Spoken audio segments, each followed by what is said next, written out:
Hey folks, Deano here again. This time taking a look at the, well, what I'm going to dub the Premium 1.5 Edition Frieza. Otherwise known as the Final Form Frieza Resurrection version. Or at least I think that's what it says in the box. I'm not entirely sure. Yeah.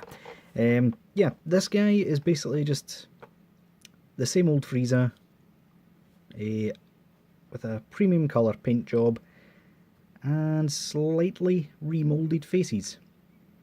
Now, at first I thought that was just lazy, but we'll get into why I've changed my mind in a bit. But still standing by the fact that this is just a premium colour that they've tweaked so they don't have to call it a premium colour. But yeah, first things first, let's take a look at the box, shall we? Right, so we have the new packaging. First of all, with a nice picture of Frieza there.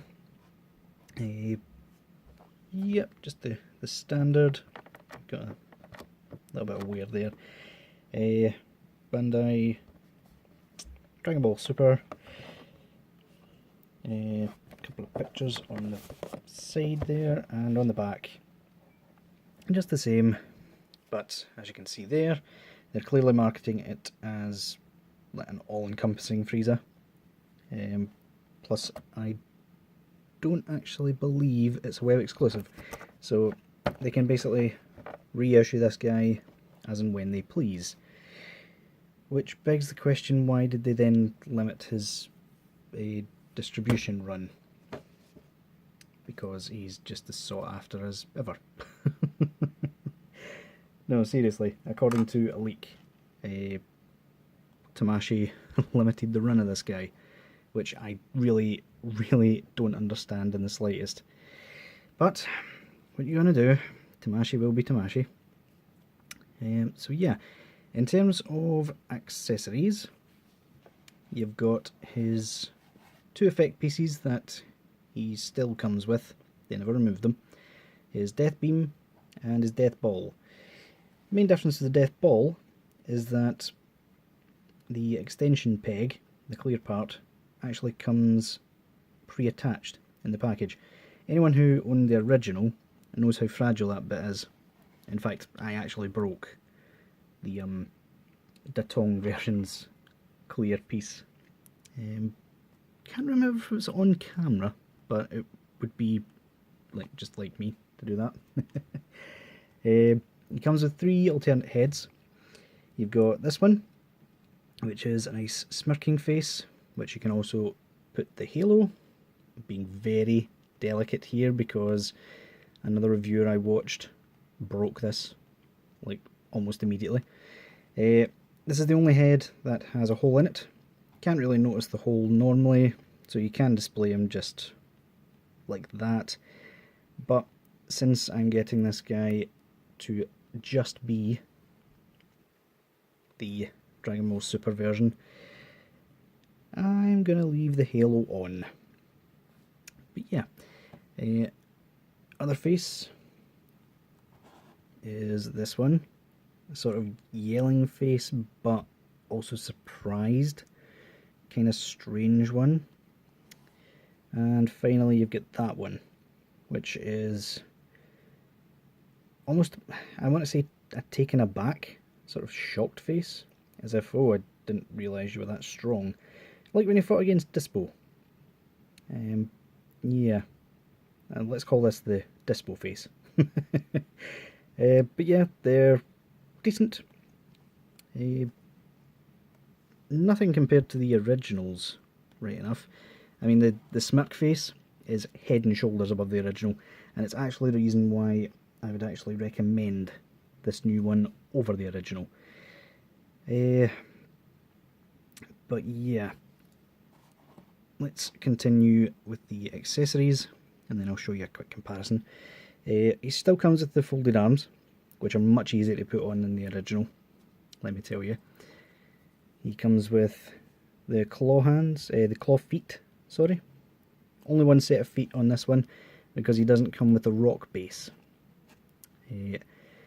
However, I suspect that was deliberate, because at the same time this guy released, Tamashii also released a rock effect part, which Frieza's feet, the curled ones, just conveniently sit perfectly on it. So yeah, that's probably why they didn't include it.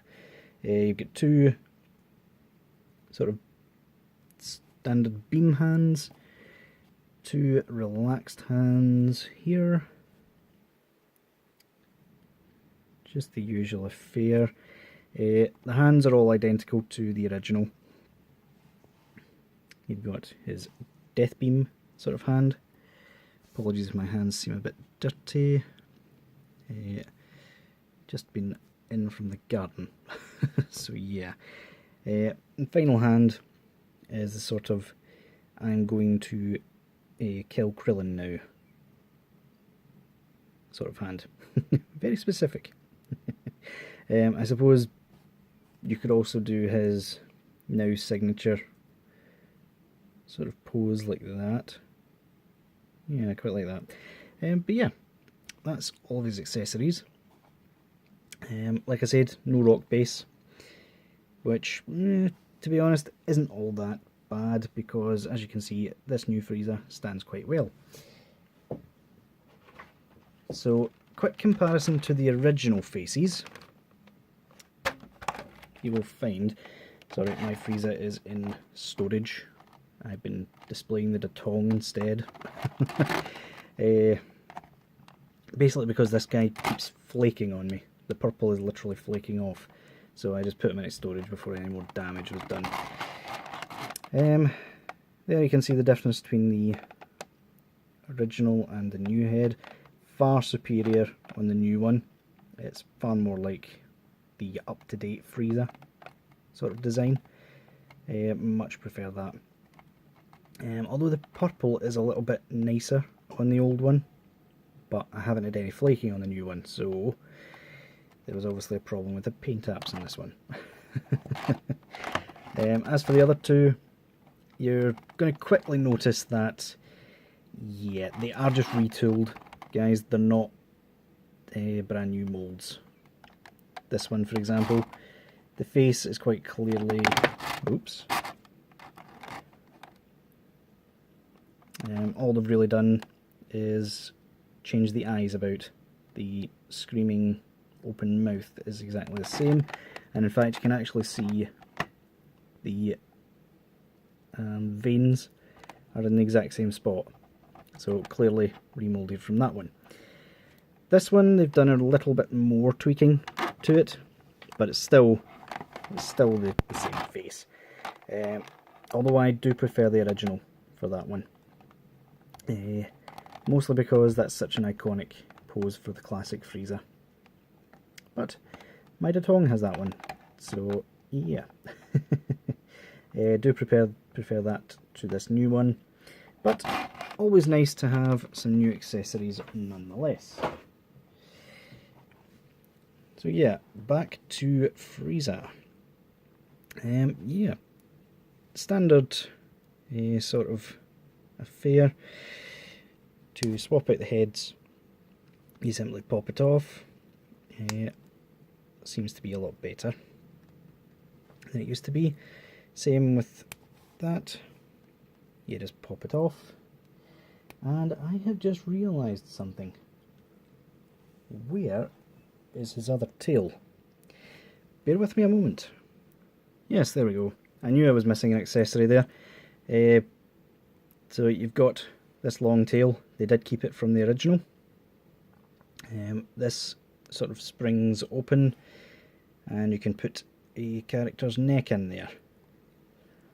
And you can also pop it in half to show the cut tail sort of design, which, props to them. Frieza did get his tail cut off yet again in Dragon Ball Super. Won't go into any more detail than that, but but yeah, the tail is quite loosely on there. Can't really, oops, he just flew across the room. can't really remember, to be honest, if the original Frieza's tail was that loose. But moving on to articulation. In fact, I'm going to take this halo out because if he keeps bouncing about like that, I'm going to break it. But yeah, in terms of articulation, this guy is head and shoulders above the original. Not in terms of there's anything new, but the fact that everything is so nice and tight. Plus, they did what the Tong did, and they fixed this hip. That was a real problem on the original. If you get an original and it's got a loose hip, or the hip seems a bit elongated, that's not a defect or a problem with the seller. All the originals were literally like that. So yeah, let's take the tail off as well, make it easier to show this off. He can look up really far, look down just as well, swivel side to side. The neck plays a really large part in the head movement on this figure. This can go up that far, swivel all the way. You will notice they've kind of fixed the original issue, but they've created an entirely new one at the same time. People complained on the original that the joint for the shoulder was white, so it didn't match. So now they've put purple instead of white, but now you can see the purple going into the figure, so it's just as bad, if not worse. But yeah, just to show you how easy it is to pop off now. That is so much better than it used to be. Double hinged elbow, which gets really far. Hinge and swivel ball peg at the wrist. The waist and chest articulation does really well. It goes back really far too. This is still on a ball peg. Not much reason for it to be because it doesn't really get in the way at all. Don't know if anyone's noticed, but I don't know why they did that. The sort of mid-torso section isn't uniform. Kinda sets OCD off, not gonna lie. But yeah, old style, pull down, very, very tight. Doesn't get above that, but really it's Frieza, he doesn't need to. Double jointed knee. The feet, hinge and swivel with a peg on the end to swap that out. The feet all have L and R on them so that you know which side goes where, but if you've ever seen like Frieza, you know which side goes where. The sort of telltale cut going in the way. But yeah. Yeah. Would I recommend this guy? Honestly, if you have the original, he's not really necessary, but if you want an up-to-date look for Frieza, yeah, definitely worth getting. But do me a favour and don't pay the inflated asking price for him. Find him somewhere that he's going to be a decent price, because to be honest, that's just the scalpers trying to get in on it. The original Frieza stayed about retail price for well over a year after he was released. Same with Cell, to be honest. But yeah, guys, definitely one I would recommend if you don't have Frieza already. If you do, he's probably a skip unless you absolutely need the new face sculpts. But other than that, yeah, good figure. I am eating my words a little bit, but yeah, still not going to concede that this is a new figure. Sorry. Until the next time, guys, I'll see y'all later.